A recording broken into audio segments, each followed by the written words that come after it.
After spending 2 seasons and 1,300 nautical miles in the eastern Adriatic, we decided to leave Croatia and sail CB to Turkey for the winter. Although Croatia offers one of the best sailing grounds, we feel like we spent ample time exploring what this part of the Mediterranean offers. The total journey to the south of Turkey is about 1,200 nautical miles. We are not in a hurry, so we plan to use the entire sailing season for this journey. Our first and perhaps the most challenging leg is from Montenegro to Corfu, Greece. The plan is to leave tomorrow to head down to Corfu, Greece, and I'm looking forward to it, but at the same time I'm actually really nervous about this because it's about 200 nautical miles. We're not going to stop in Albania, so it's going to get direct shot from the Kotor Bay all the way down to Greece. Planning on spending 2 nights on sea, so if you guys have not been following us, we have never done an overnight at sea, so we are getting ready to depart from Porto Montenegro, and Montenegro is a country overall. So our first stop is the fuel dock, which is located right over here. At this point we are on sea dock over here, so we're gonna motor down to the fuel dock, and after that we're gonna go to the customs office and clear the customs. The reason they want us to go to the fuel dock first is once you clear from the customs, you will not be able to stop here, so you'll have to leave the country. Porto Montenegro positions itself as a high-end marina. We noticed that berthing fees were reasonable compared to what we used to pay in Croatia.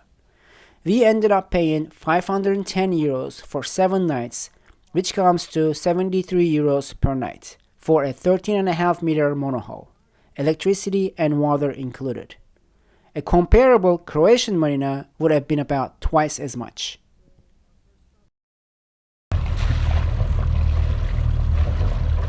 One of the advantages of Montenegro we keep hearing about is tax-free fuel. For that reason, Porto Montenegro is a popular stop for mega yachts to fill up their tanks. However, for smaller yachts like ours, the procedure is a bit complex. One of the formalities required to get tax-free fuel is to have a boat stamp with your vessel's name, hailing port, and registration number. Ridiculous as it may sound, you cannot get tax-free fuel if you don't have one of those at your disposal. If you wish, the marina office can rush order you one, but it puts you back $50. In the end, the math didn't work for us, so we ended up paying taxes on our fuel.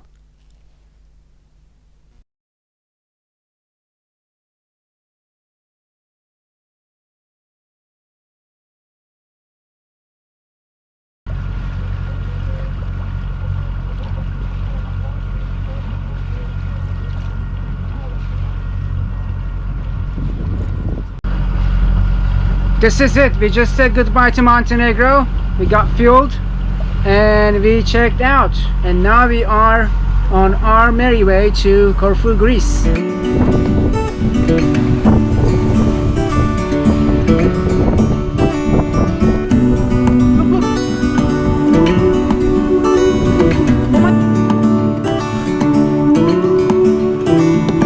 Look ahead, the sea is calm, and I know we've been through a lot, but just wait.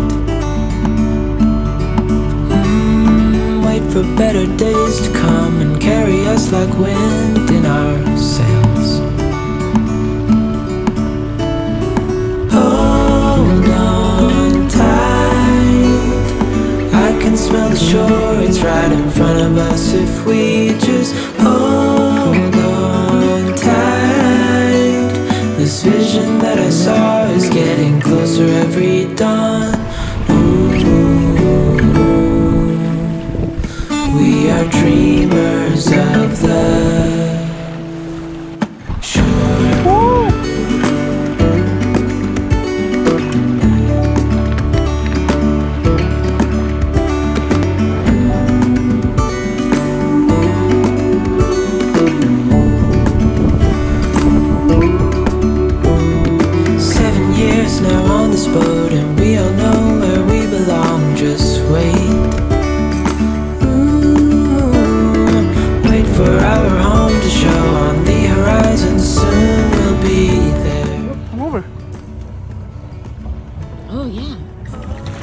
Tuna. Oh my gosh, amazing.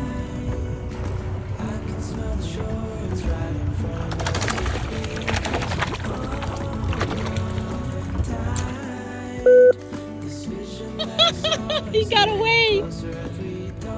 Oh. He got away from you. At least we know it works. The sky. We just sail with the wind that we've got. And when we're drowning in doubt, just keep on believing. We are dreamers of the shore.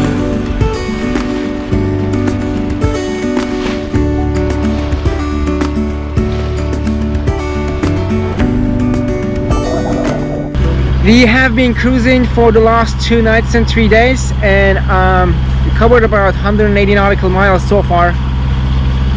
And we are approaching to the channel that separates the mainland Albania, which is over here where the tall mountains are, to the island of Corfu, Greece, which is those tall peaks that you see over here. So I'll show you guys on that chart. This is where we are. This is Corfu, and this is Albania. And through this channel, we've been monitoring a lot of cruise ship traffic all night long. And I believe there's one that is right behind me. Yep. I don't know if you guys can see that, but there is one right over here, so we need to pay attention to that.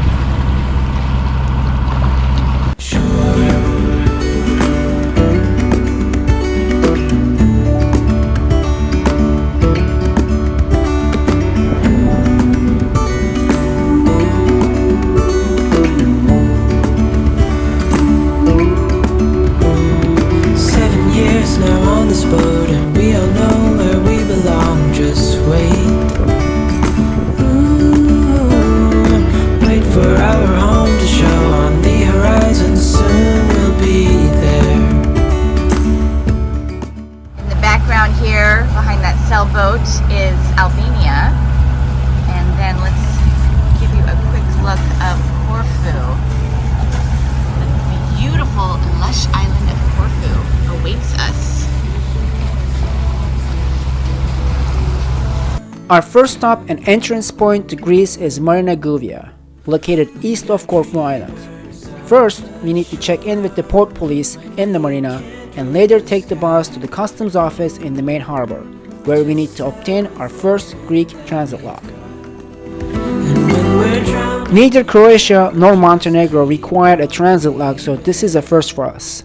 Wherever available, the Hellenic Coast Guard requires all pleasure vessels to check in with the port police on arrival and exit and get the transit log stamped. Marina Gouvia is one of the largest marinas we have come across, with 1,200 wet berths plus another 520 on dry dock. Not much charm, but convenient if you need boat work done.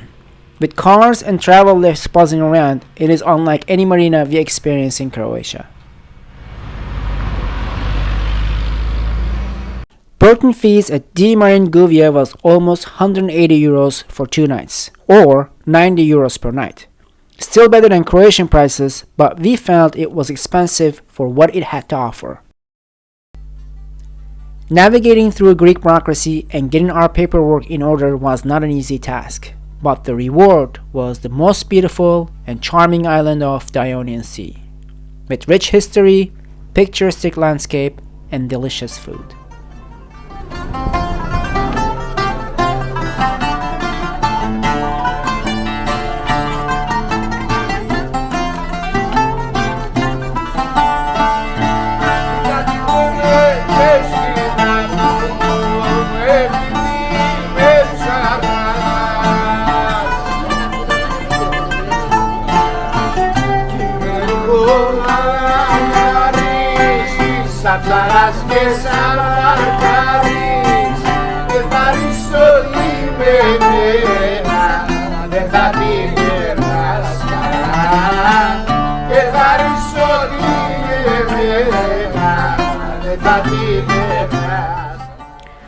The capital, Corfu Old Town, has been one of the most elegant island capitals in the whole of Greece, since it was spruced up for the EU summit in 1994.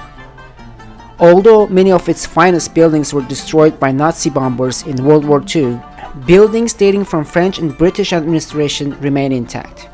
As the island's major port of entry by ferry, plane, and especially for cruise ships, Corfu town can get packed in high season.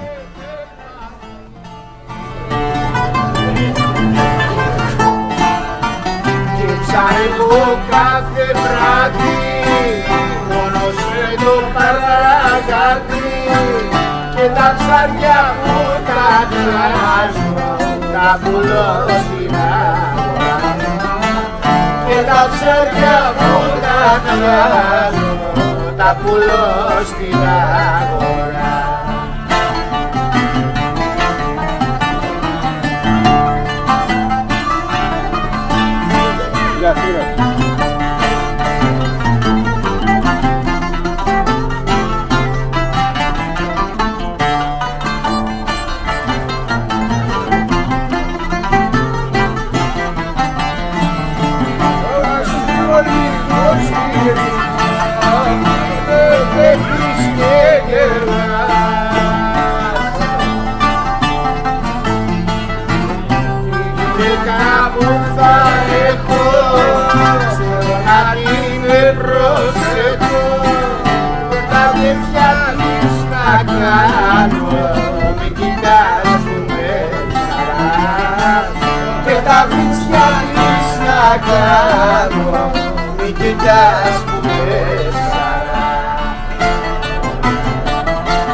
Next day, we sailed up north to our final stop at Corfu Island, Kalami Bay, made famous by British novelist Lawrence Durell.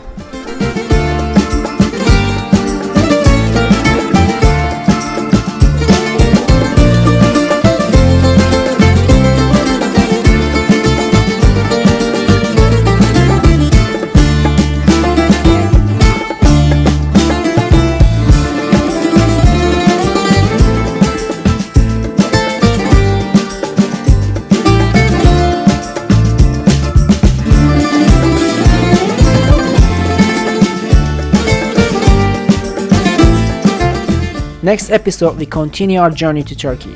We set sail south to one of our favorite islands in the Ionian Sea, Paxos. We got a glimpse of Greek weather gods in Preveza, and sailed through the famous Lefkada Channel to a sailor's paradise, Bay of Kefalonia.